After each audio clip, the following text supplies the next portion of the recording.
Tonight, 12 News sat down with a panel of community leaders to watch and review this shocking video, along with Team 12's Jonathan McCall. Oh.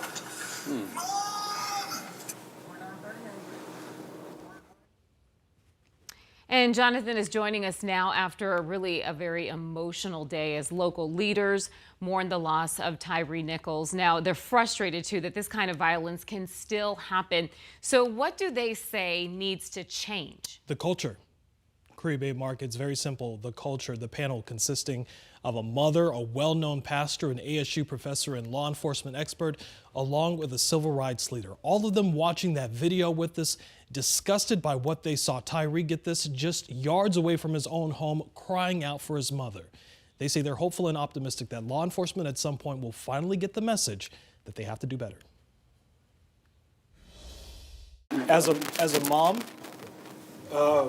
what's going on in the back of your mind watching? They stripped him of his dignity and stripped him of the person that he was to his mother. First, what are the things that stuck out to you with how this all went wrong? You know, I think the most concerning thing is these officers' lack of general experience, 2.5 years on average, and they're in a street crime unit that's separate from patrol. In this case, this thing reeked of ego. And it had ego all over it. And there was a personalization to their actions. And we've seen this before. And unfortunately, that's the purpose of having post standards. And the other thing was a failure of street leadership there. There should have been a sergeant or corporal who shows up. Absolutely. They're outside of what's happening. They're the ones that see these officers have fired off into something that is not a professional police officer. And they stop it. That did not happen. It just was more of the same, and they perpetuated. They were literally taking breaks and catching their breath and going back to him to victimize him some more.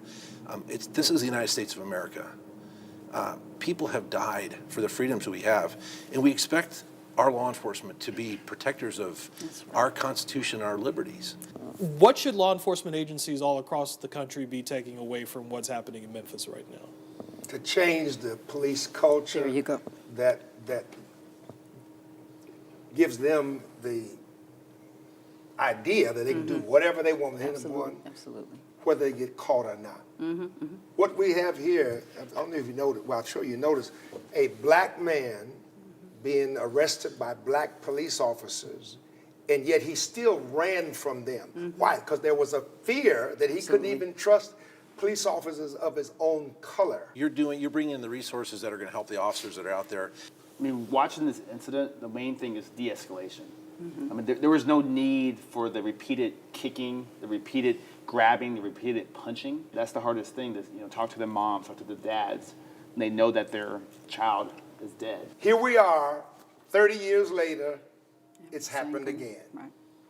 2 years ago, it happened in Minnesota, and it's happened. It does take a lot of courage and commitment, but this shouldn't be abnormal. This should be the normal thing that police chiefs and prosecutors should be doing, no matter what the color, what the race. All police officers are not bad. We are not anti-police. We are anti-police brutality. And the way they treated our babies, that young man, they treated him brutally and inhumanely. And when I see that type of behavior, somewhere along the way, those officers lost their humanity. We are facing a dismal tide, and that is law enforcement is retiring, and hiring is not taking place, and budgets have been cut, and so the training is going to be less. The quality of the officer candidates is going to be less. What can we do better? How can we be better to serve the community? You, of course, humanize this young man. Let's not leave him on the ground. Let's not leave him there. Let's humanize him. Let's bring out who he was to his mother, to his family, to his community.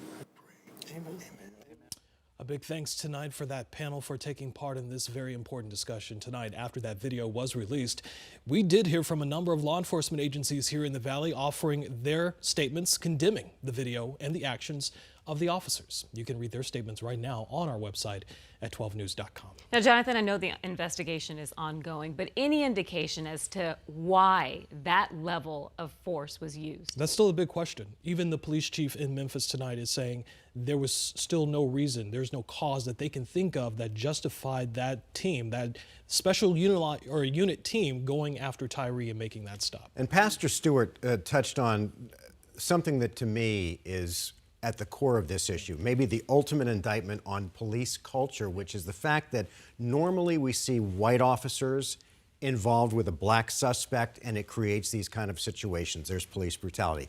Here you have 5 black police officers on a black suspect.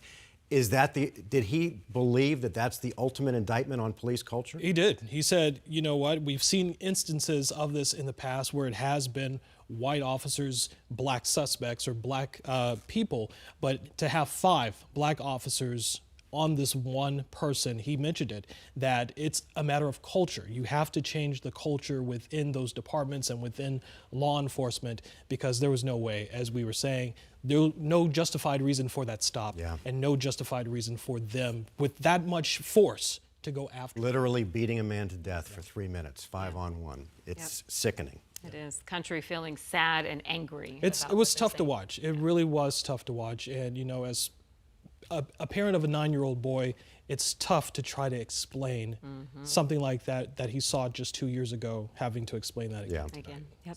All right, Jonathan, thank you so much.